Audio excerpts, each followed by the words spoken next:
नमस्कार मंडळी, तुम्ही पाहतात मराठवाडा लाईव्ह न्यूज. आवाज जनतेचा आणि बातमी आहे माळेगाव यात्रेतून. माळेगाव यात्रेमध्ये पहिल्याच दिवशी भाविकांची तुडुंब गर्दी झाली होती.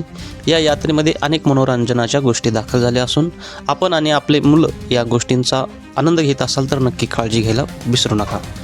अचानकपणे हा गोल फिरणारा रातपाळणा मशीनमध्ये बिघाड झाल्यामुळे बंद झाला आणि ते मशीन चक्क जमिनीवरून आपटलं. यामध्ये अनेकांचे मोबाईल गेले असून लहान मुलांना देखील दुखापत झाली आहे. यावेळी आमच्या प्रतिनिधींनी काही क्षणचित्र टिपले, पाहूयात क्षणचित्र. जर आम्ही माळेगावला जत्राला आल्या होत्या तर वरून ऐकण्यात येथून वरून खाली पडले आणि लेकराला वर लागलं होतं. ते लेकरं बिकरं पडल्याचं काय घ्यायचा त्याने सर्व सगळं फरार होऊन गेले, त्याने बाहेर पळून गेले. पडल्या पूर्ण गायब झालीत माणसं येईन यायचं असं बरोबर आहे. थांबावं, बोलावं, सेफ्टी आहे की नाही बघावं पहिला अगोदर. लेकरं चढतात, कोणी पूर्ण बेहोश झालं. आता काय घेणार आहे? काय गेलं असलं तर सगळं माळेगाव सेफ्टी पाहिजे की नाही? मग काय माळेगाव एवढी मोठी जत्रा करायची, माझं सेफ्टी काहीच नाही, कोणतीच वस्तू नाही काही.